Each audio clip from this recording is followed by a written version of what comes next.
Eric, I feel guilty. Why? Didn't even say easy. How are you? I just feel guilty. Last week I didn't do a whole Do you hell owe of me a lot. money? No, I don't owe you money. Do I owe you money? No, what do you mean I owe you money? You might owe me money. I don't owe you money. Give me a tenner and see how your guilt feels. I still feel the exact same. But I spent another week on the Guinness last weekend. It's become quite a habit now. It's twice in September I did. I'm kind of glad September's over and done with. But I didn't go for my long run on Sunday. Plans fell apart for my marathon that I was going to at the end in October, which I will, because I hinted on it, I will talk about it again. But unfortunately, it's a time sensitive thing that I can't talk about right now. And then I heard about the Thoroughbred Marathon that's out in Kildare town. And there's a picture of a horse in the middle. I'm like, I want that. So I signed up to that one. That's the only reason. I'm getting 2 medals for doing a marathon at the end of October. So I signed up to that, and I had a quick look at my Strava. Last week, I ran a grand total of 7K. The week before, 5K. Now, I was doing 40 Ks and stuff like that a week. And now I'm like, I've got 3 weeks to build myself up to this. Whereas before, I was just going to do the marathon for the sake of it.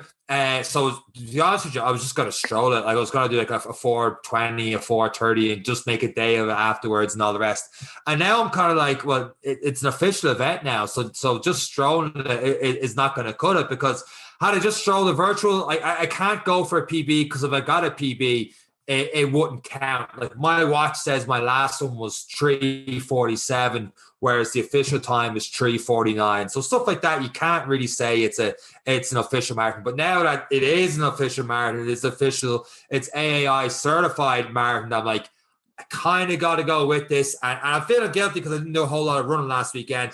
And our guest this week did a lot more than that. Yeah, this week's guest, Rachel, is definitely going to make the guilt feel a little bit worse, Sean, unfortunately. You may put on the seatbelt. However, I think with 3 weeks, though, you kind of need to take your own advice, and it is what it is at this stage, and just do what training you can and pick a pace that's reasonable, and see how you are towards the 30-kilometer mark.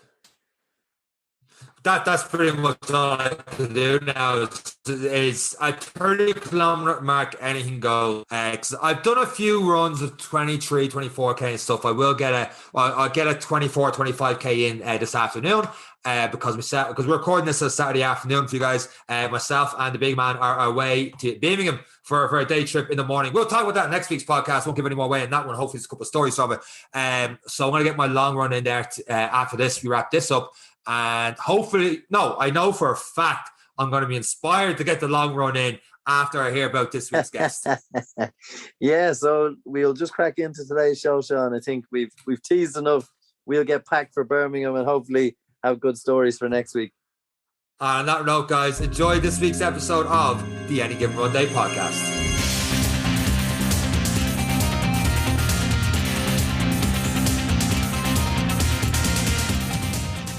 Water paint just means you use a lot of water with it.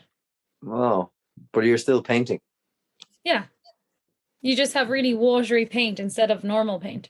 You're getting into the technicalities on this one, Rachel. You're going painting and eating sushi. Let's call it straight. Pretty much.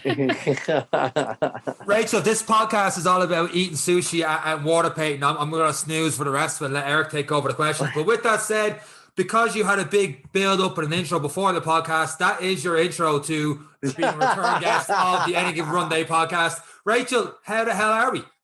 Good. I'm very good. How are you guys? Not too bad. Really curious about this sushi and water paint night, but we'll leave that for another day. I'm really looking forward to it too. I've only had sushi a handful of times, but I do quite like fish, so I'm excited. Yeah. Sushi's nice. I know it's like, do you know the way when you go to an all-you-can-eat? Well, I don't know. Maybe Rachel doesn't go to an all-you-can-eat, but Fat Eric used to go to all-you-can-eat. Sean came with me a couple of times. He did. But it's like, don't eat the rice because you're just wasting space for all the meaty parts. But sushi just has that little wrapping of rice and all the little seaweeds and stuff, and it's really, really tasty. But then I'm kind of like, where's the fish?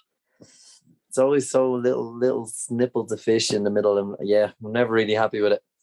I always you're not feel happy like with it because there's seaweed in it. That's what you're not happy about. No, it's just like, yeah. Anyway, come on, we'll get on with something else. Right, so we'll get on with something else. The last time we were talking to you, you were blowing our minds with your fast time doing 5Ks. You're doing it in 16 minutes and stuff like that. And then you went on to say that this was back in maybe March, April, with the last time you had you in the podcast. And then you were building in towards your triathlon season. And that was the goal, as far as I remember from the last podcast, correct me if I'm wrong, that you're going to build triathlons. You're doing your first triathlon this year. And I believe you've done that triathlon. If I'm wrong, God, my notes are all over the shop. So how has been your training leading up to that first triathlon? Yeah, no, you're spot on. So notes are on point. When I was last speaking to you, I was in the middle of the Zwift Racing League, so the season 3 of that. But again, we won't go into Zwift anymore.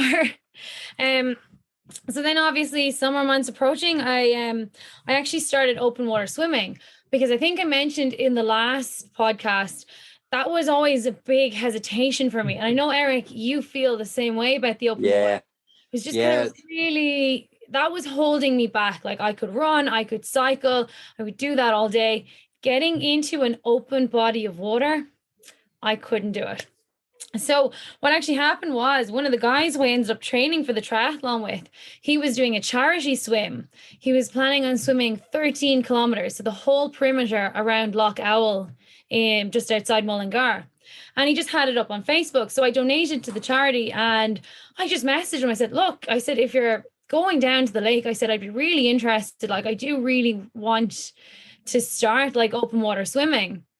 And yeah, I think about a week later, I had ordered a wetsuit and I was on my way down to this lake.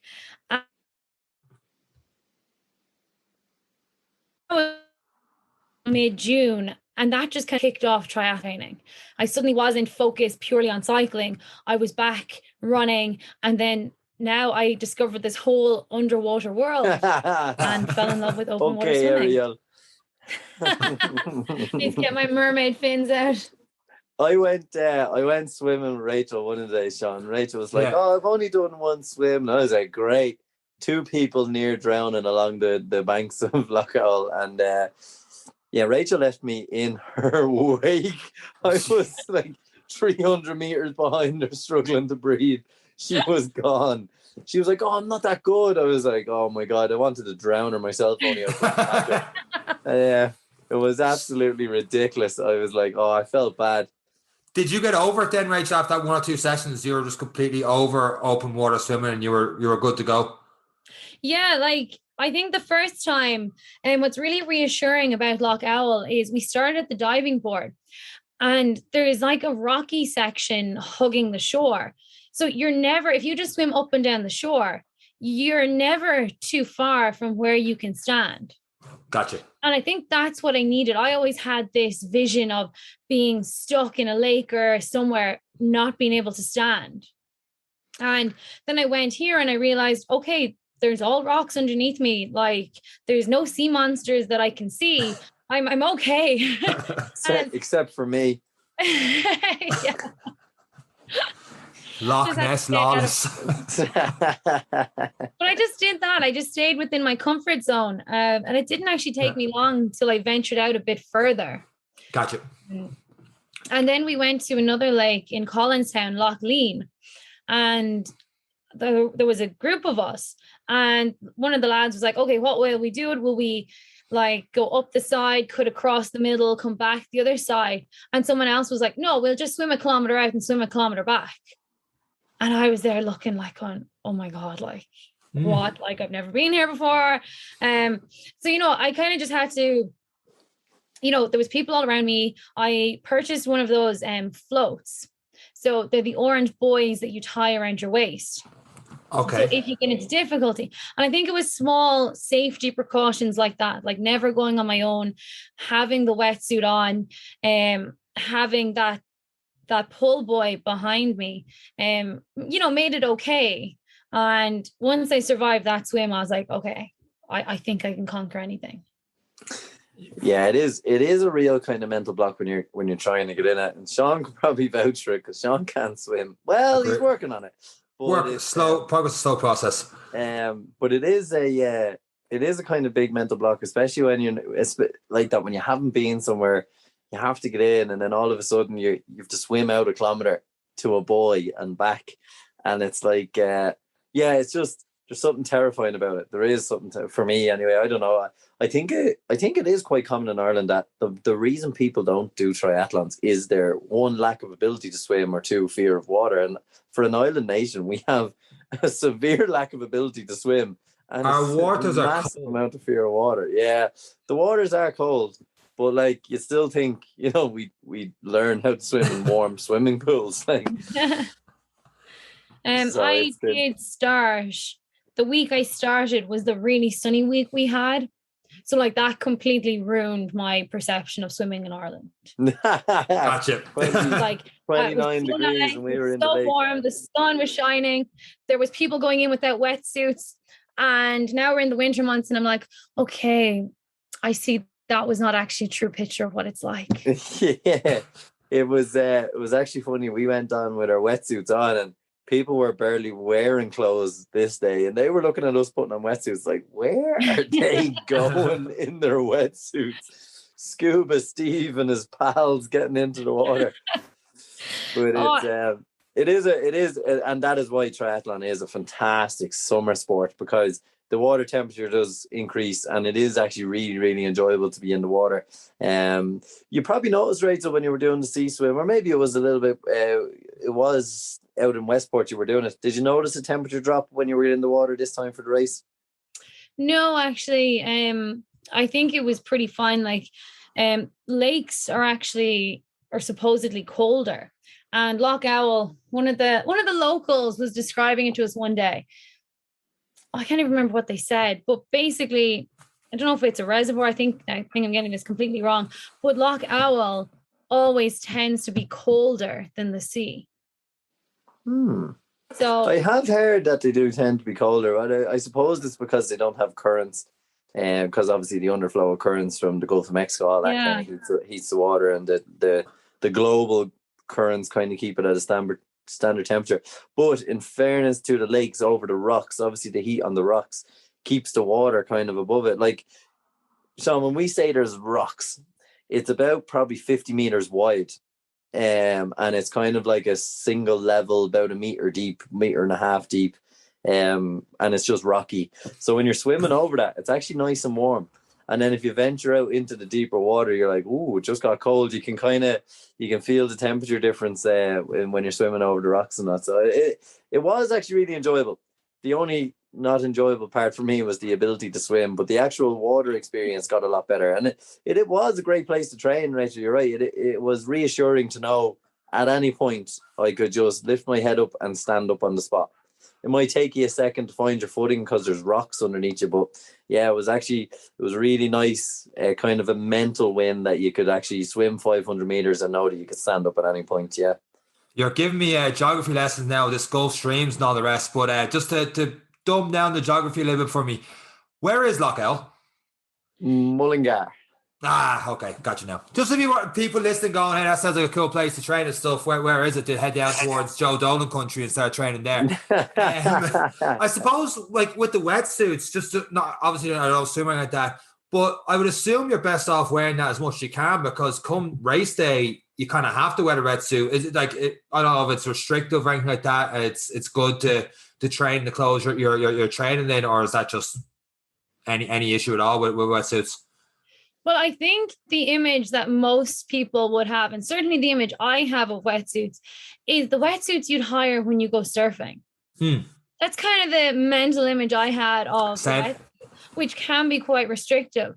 But I think the proper triathlon or the swimming wetsuits, they're designed so that they're different thicknesses in different parts of the body. So like around the arms and say where your joints are, they're quite thin to allow for that greater movement. And surprisingly, there's no restriction at all. You wouldn't believe how freely you can move in it. I do think it is beneficial to train in it because, number one, you're more buoyant. So you might as well practice that for when it comes to race day. But yeah, I certainly don't think I would swim without it, because even just going back to the safety thing, if you get into difficulty and you have your wetsuit on you, if you just like roll over, you can just float. The wetsuit just aid with your buoyancy. Now, not completely, but you know, it does give you that extra buoyancy, so you're not going to sink with it on. Yeah, it is. It's kind of good. And the swimming kind of wetsuits have that kind of neoprene kind of seal look. You're kind of that slick kind of oily look is probably the best way. So so they are quite flexible. There is a good bit of stretch in them as well. So particularly when you're reaching forward with your arms, like it's quite, as Rachel was saying, thin under the armpits and down towards the lower limbs and stuff. But it has around, I think it's 5 mil around the waist, so that thickness does act like a little bit of a buoyancy that helps keep your hips up. But it's I probably need about 20 mil around the waist and a propeller on the back of me, to be completely honest. The wetsuit only gets you so far. But yeah, it is really good. And how did you find, I suppose for me, Rachel, I know you were getting some swims in the pool as well. How did you find balancing the whole training schedule, I suppose? I think it was fine over the summer, because I probably mentioned in the last podcast, I am a secondary school teacher. So I had the whole summer off. And I kind of dedicated a lot of time to training. Now, still not crazy hours, but you know, I try and maybe swim in the morning, and that freed me up to do stuff during the day. But it was just about making sure every week I kind of had an idea in my head of how many times I wanted to do a particular sport. So I might like cycle, I want to do it 4 times this week. I might want to swim 3 or 4. I might want to run 3, whatever it was. I just kind of had that in my head and I worked around it. And then I just started training with, like I mentioned, Martin earlier, who I started swimming with. I just kind of started tagging along with what that group was doing. So, you know, I was very flexible that if they were like, oh, we're actually going swimming tonight, are you free? I'd be like, yeah, absolutely. So I wasn't very strict on it, just sort of had in my head, like I said, I wanted to do this amount of runs this week and just fitting it in so that I got decent recovery, but still hit my targets. You say decent recovery, but your name was mentioned in this podcast around, I'd say 8 weeks ago, when Dara was doing his run down the Barrow and you just casually did a half marathon. You were supposed to do 5K. So I'm not so sure about like how far ahead of the target you were going. How long was your training until your first triathlon? Or was it just the one big one you did, or was a few different triathlons before this big one we're talking about you did last week? No, it was just that one. So I had actually planned on doing a Thai, which would have been 3 weeks beforehand. And all the guys I was training with, they were doing Westport, but I signed up for a Thai and I was like, no, like I'm not going to do Westport. I said, Thai is nice and close. Like it's the river. It should be fine. And it was local enough that, you know, I've cycled the route, I've swam in the river, you know, I did like these, you know, previews, let's say, of the course. Preparation days. Yeah. But then that ended up getting cancelled. Nothing to do with COVID. It was apparently they couldn't get the road closed. It's okay, Rachel. I went on a 5-minute rant on one of our episodes about this. So we're more let it all fly. It's been covered. Check out that podcast for more details. But so then all the rest of them were signed up for Westport, and Westport was limited to, I think, 200 entries for the Olympic. And I was just really lucky that there was still places available. So I signed up for that straight away. But because COVID was such a big thing this year, the season was like crammed into something like 6 or 8 weeks. So the Thai was like the third last weekend, and the Westport weekend, so last weekend, was actually the last weekend of triathlon this season. Yeah, it was. It was kind of mad to see like the big rush on to get as many races as in the national series and stuff, and a lot of athletes just, I suppose they just kind of, usually they'd be kind of peaking and just picking their events and kind of being tactical about it. But I think most athletes just says, well, we've 6 weeks, 6 races, let's go. Like they just did back-to-backs. And I'd say a lot of probably similar to like Athy didn't go ahead, which kind of put me out. I was away for the Westport one, couldn't do it. Probably didn't, because I knew Westport, Athy was off, training kind of stopped for me, whereas you were kind of still going. I'd say there was a lot of people that kind of just said, I don't really have an event, I'll just leave it. How do you motivate yourself, even though you don't know, how are you motivating yourself to keep going, training every day, even when there's no event? Good question. Yeah. I don't know. I suppose, I think I only said this to you there earlier, Eric, about one of the posts he had up on Facebook during the week about routine is greater than motivation. And I think when you just get into the habit of doing the amount that I'm doing every week, if you miss a day or don't do as much, you kind of feel a bit off, like, okay, something's wrong here. Like, what didn't I do? And I suppose for me, I just love exercising. I don't think I'd do all the crazy stuff I do if I didn't absolutely love exercising. So once you sort of get into that mindset that, look, this is just my habit. I just know that when I come home from work, I maybe grab a coffee, I go straight out on the bike or whatever it is. You can just keep going that way. Now, it was hard to keep up the intensity, like especially when you're hearing of things getting cancelled and not being sure. But I suppose I had this goal in my head that I wanted to do. It was my first Olympic distance triathlon. I'd done one previously. So this was the first like big one. And I just was so determined to do this and to do it well that really kept me going. Yeah, I'd say it was a good one. And you did do it well. So for someone who was afraid of the water, you took for 1,500 meters, 30 minutes? Yeah, I was 1:59 per 100. 1 minute, 59 seconds per 100. Which is very good. Phenomenally good. And then your cycle took how long? I think it was just under 38K and it took 1 hour and 7 minutes. So I think I averaged just under 34 kilometers an hour. Which is ridiculously good as well. Because it was very undulating. So, Sean, what's your quickest 10K? I knew this was coming. My quickest 10K was actually when I was in the park a couple of years ago in the dark and I had you chasing my backside. And even with you breathing down my neck to make me go faster, it was 46 minutes and 10 seconds. So after all that, Rachel, what was your 10K time? I'll have to check, but it was just under 10K, so a bit short. It was 9.6, and I think it was under 42 minutes. 41 something is right, yeah. 41 something, I remember saying it. I can probably check. I probably... you can tell Rachel is disappointed with a 41-minute 10K. I know, yeah. 41:24. Okay, it was closer to 41. Yeah, it was definitely closer to 41, yeah. And she's a little bit disappointed. The run you felt didn't go your way on the day.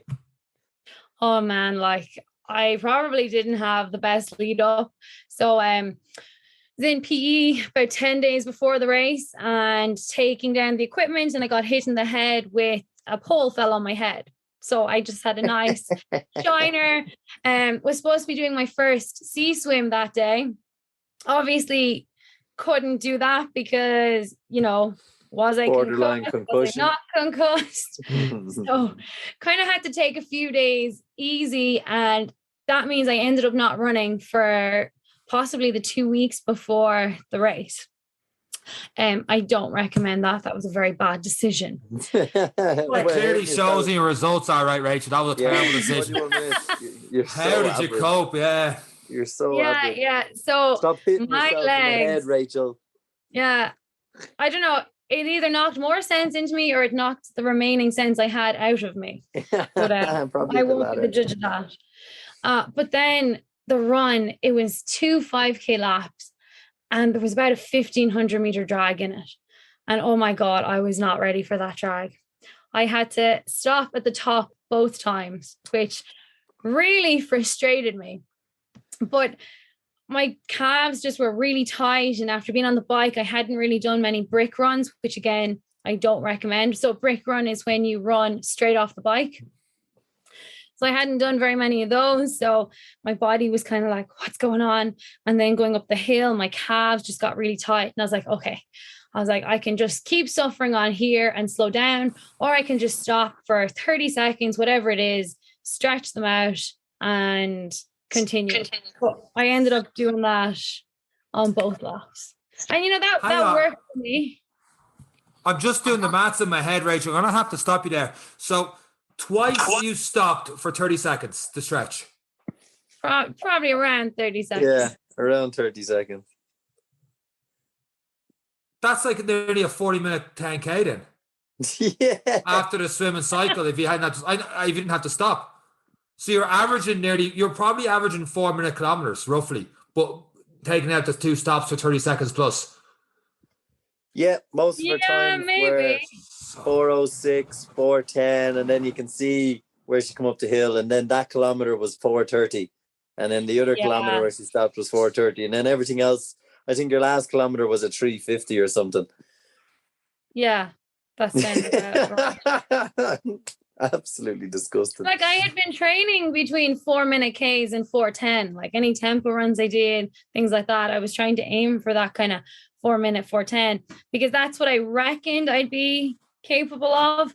But yeah, I think my Strava clocked it as 4:15, but I think my Strava might have auto paused when I stopped.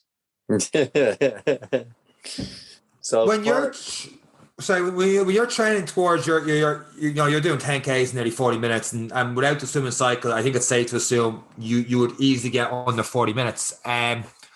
You're talking about tempo runs there. Would that be the fastest you run in your training, or would you go more 400-meter sprints and that kind of thing? Like what if someone's listening going, my God, how can I get anywhere close to that time for a 10K time? Taking out the swimming cycle for a second. Is that the fastest you go in your tempos and you go faster? And then how much of that is more aerobic based, easier kind of running in a given week? I suppose if I was just training for a 10K, like back when I was just running and I wasn't doing any cycling or swimming, well, then you'd vary it. Like there'd be a lot of just easy running. And then you do intervals, which would be shorter, snappier, and then your tempo. But for this, for the triathlon training and doing that 10K, I was kind of not doing as much easy running because I was doing so much cycling, which was very aerobic, and then swimming could be quite aerobic as well. So I didn't really need to do those just pure run, like just easy running. Gotcha. They were just going to be junk miles. So I did maybe 2 sessions a week, some weeks, and that might be a tempo run. So what I would do is go out for maybe 2 by 10 minutes and try and hold about 4-minute Ks, between 4 and 4:10. And then I really like the monofartlek. So I'm not sure if that's something that you do, but the monofartlek is really nice because it's 2 by 90 seconds. So fartlek is where you're altering your paces. So you'd have intervals and you do fast and slow alternating. So it starts off with 2 by 90 seconds. So 90 seconds quick, 90 seconds slow, 90 seconds quick, 90 seconds slow. And then you go on to 4 by a minute, then 4 by 30 seconds, 4 by 15 seconds. So I really like that session. I think that session is very beneficial. So I did that a lot. So obviously by the time you hit the 30-second intervals and the 15-second intervals, you are going quicker than your race pace, because I do think it is very important to go that bit quicker than what you intend to run, because if you're comfortable going quicker, when you slow down, you're like, oh, this is easy. Like you're going to feel a lot more comfortable for a lot longer. Gotcha. It makes perfect sense. Yeah, it's really good. It's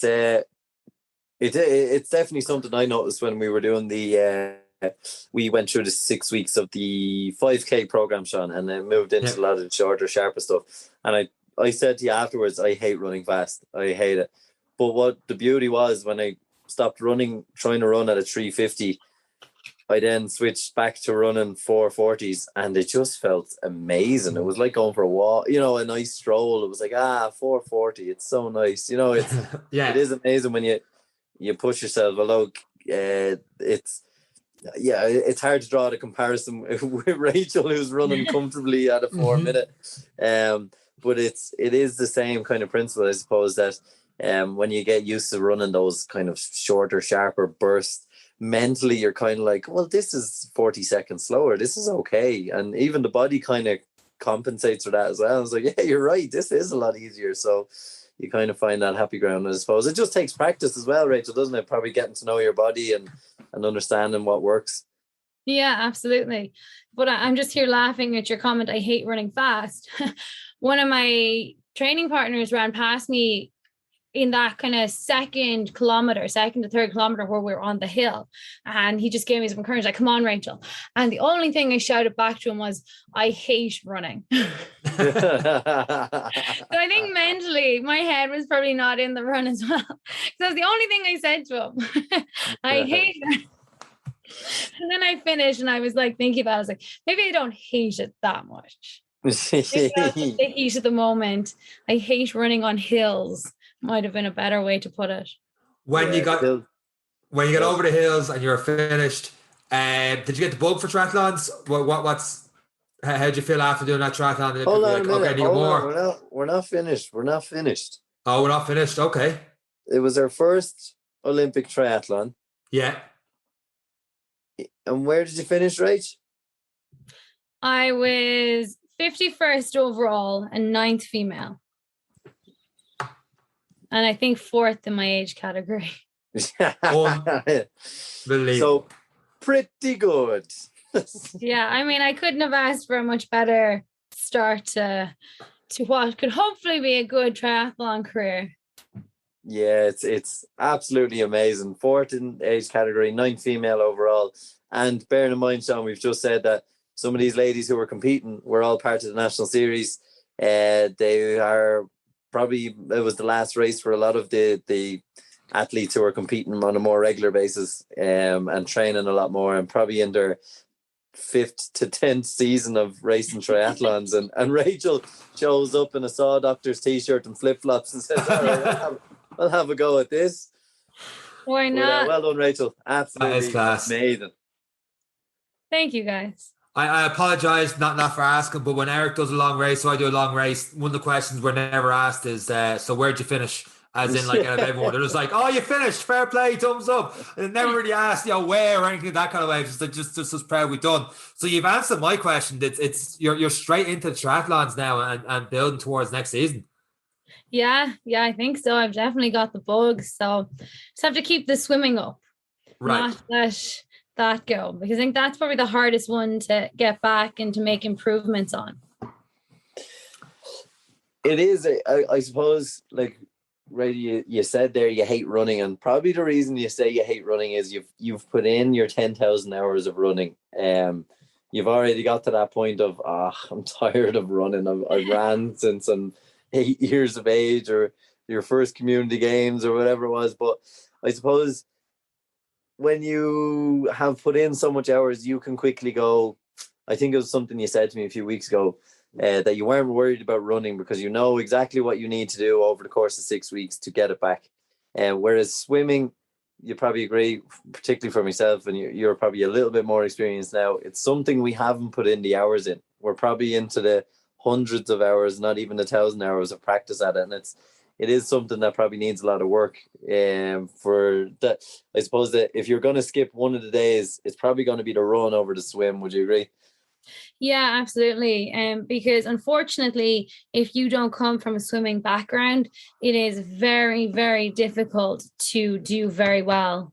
I suppose if you were looking at going on to championships around the world or whatever it was, even take the Olympics or any of the Ironmans or anything, a lot of the time the top people are the ones who are coming out of the water first. Like take Christian Blumenfeld, the Olympic champion. He was the quickest out of the water and he had that lead and he was gone. Even the women in the race in Westport, I think in the top 5, 2 of them were female and were coming out of the water with the top men. That group of 5 went on to be the 3 quickest men and 2 quickest women in the race. So I think if you're not from a swimming background, it can be very, very difficult to make up that time, because swimming, it's so technical. Like, I don't even think you realize it's not just getting into the water. And actually, that's the advice I was given just as I was about to start. It was like, don't go for speed. Focus on your technique. And if your technique is not perfect, that can cost you a lot of seconds. And I suppose it's just years and years of practice of knowing exactly what good technique is and being able to hold that as you get tired. And because even my sister, who, you know, doesn't, like, she's hoping to try a triathlon next year. She's really starting to get into it, but, you know, she wouldn't have that much experience in it. She was even able to say that my stroke at the start of the swim was completely better than my stroke at the end, because you could see the fatigue setting in. I wasn't holding that perfect form, and that cost seconds. So definitely don't skip the swim. Yeah, it definitely is something. And I suppose it is a difficult thing as well. Obviously, COVID, you have to book in your swim session. It has been difficult for people. It was a kind of a help that we had the lakes. We had a good summer. In fairness, it was warm. Even if it was raining, it was warm. I'm hoping through the new year that swim sessions become a little bit easier for people to book into and kind of keep that consistency in swim training. It's the swimming pools being closed definitely hindered a lot of people's progress in swimming. I suppose there was 12 months there where a pool wasn't open for general public, so it's something that I hope comes back a little bit more frequent for people, and it's not a big ordeal, because a lot of times, I know myself, I've missed a few swimming sessions because I've had to book in the session and then the booking wasn't put in right and the swim was full, and you've traveled a half hour to go swimming and then you just end up in the gym. You haven't got your swim in again. So it's it was a mad inconvenience, but hopefully as we move out of the restrictions, that something people can get into a norm, because it is a bit more effort to go swimming. It's not just putting on your shoes and your coat and just going out the door. So you have to go there. There's the getting changed before, the shower after, the whole ordeal of it, before work, after work. When's the best time to fit it in? So it is the easiest one to let go, because it does take that little bit more of an effort. And people say, and it has said, that the swim is kind of the lesser part of the race because it's shorter, so you should be spending more time cycling and running. But for me, it's definitely a case of I should be spending more time swimming if I want to be happy with my times at the end of a race. Yeah, absolutely. Because, like, I suppose with swimming, it's measured over your 100 meter, your speed per 100 meter. So like I said, I came out in the water just under 2 minutes per 100. But if you're doing 1,500 meters, that's 1,500 meter segments, if my maths is correct. So like, let's say you're only managing 230. Well, 30 by 15, whatever that is, 7.5 minutes added on to your time. Like, you know, being a bit slower can actually have a significant effect on your time overall. And that's where I would be. I'd be around the 2:30 mark. So that would mean you would have a 7.5 minute head start before I even get out of the water, which is huge. You're never going to make that up on a bike. And even if I in peak, I'd probably run a 4:20 10K is what I've done in previous. And I'm never making up that time. I'm not going to catch you. I'm not going to catch you on the bike. I'm not going to catch you in the run. So the swimming is the key if you want to kind of improve your ranking, I suppose, is the best way to do it. Probably never win the race, but I'd like to at least be up in a top 25 of my age category at some stage. Yeah, but I do think it does come down to the swim, because even just getting out of the water with people around you, like, I know you're not allowed draft, but even just having those people around you, you can see the person in front of you, you're not going to let them go on the bike. So if you can get out and put yourself in a good position, it just sets you up for a better race. Yeah, it makes a big difference. And I suppose looking at that then down from the elite level down to the average Joe level, if you're just able to swim a 2:30 breaststroke for half of the race, if you have to, just to get it done, and you just want to complete it, it's definitely worth doing. Do you agree? Oh, I completely agree. Like, the whole thing was just such a great experience. And I suppose like I can only compare it to Westport, but Westport was such a fantastic location. Like they started us off, you're right, in a very sheltered bay, very calm waters. Like we just got blessed with the day. But it was just fantastic. Like the whole atmosphere, lovely swim, lovely bike course. You were going down the foot of Crowpatrick, Clew Bay on one side, the mountain on the other, and it was just stunning. Yeah, it is good, and I suppose you have the luxury with some road closures, and you know you're safe because you're part of a race, and you're doing a race in a place that you probably couldn't do this exercise on a normal working day in this location because of boats going in and out and the roads being busy. It doesn't have that same feel, the same group mentality, and I have found as well that most people who do triathlons are lovely. Everyone's so encouraging, and I've said it on the show a couple of times. It's just a nice feeling when you're surrounded by all the other athletes. Yeah, it really is. Like even the day before when you were in collecting your number and stuff, it was just a buzz about the place. But yeah, you're definitely right about the people that do triathlon. I mean, just some lovely, lovely characters that you come across. Yeah, it's absolutely lovely. So Rachel, what's next? What is next? I don't really know. There's a few races coming up for duathlon, but again, that's run, cycle, run. So I'm still that would involve a lot more running, a lot less swimming. So I really don't know. Again, the one coming up in Nace, I did that at the start of 2020, just before COVID hit. I suppose the only issue I have with that is it starts so late in the day and the road isn't closed off. So I did find that quite terrifying. You've cars, the cyclists on both sides of the roads, cars trying to overtake, coming at you from all angles. Again, I'm probably a bit overcautious sometimes. So I'll see. That is an option, but I'll have to see the time of day it starts at and how busy the road is meant to be. But other than that, just keep on training, just keep doing it because I love it. For someone that's putting in time, that's trying to get high up in it instead of just doing it for the sake of doing it, having that extra traffic and stuff, it would be very off-putting because you probably can't go all out on the bike because you're afraid of what's coming up behind you, the side of everything else. Yeah, like whereas on an open road, it's only the cyclists before and behind. Yeah, like the road was open for the triathlon last weekend, but it was a wide road. The road for the Nace triathlon, like it's still a wide enough road, but it's very twisty. There's not much opportunity to overtake for the cars. So the last time I did it, a car went in front of me, but he got stuck behind the cyclist in front of me. So then I was stuck at the pace of the car because I couldn't overtake because there was cars and cyclists on the other side of the road. You're not supposed to cross the line in the center of the road. So you've all of this stuff to, that you have to factor into your race. But yeah, that's just, I don't know. You have to be safe. There's definitely some people listening going, she was stuck behind the pace of a car. Who was stuck behind another cyclist. Yeah. Them cars aren't driving quick enough for me, John. I'm not doing that race again.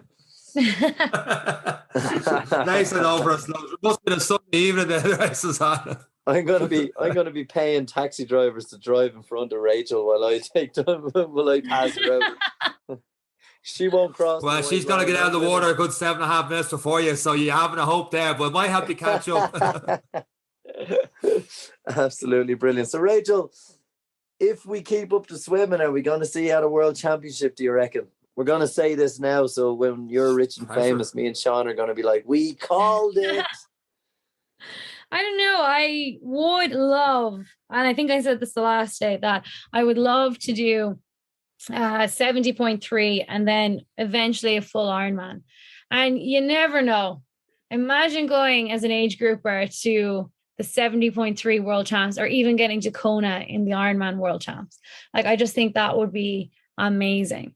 So it's definitely something to work towards.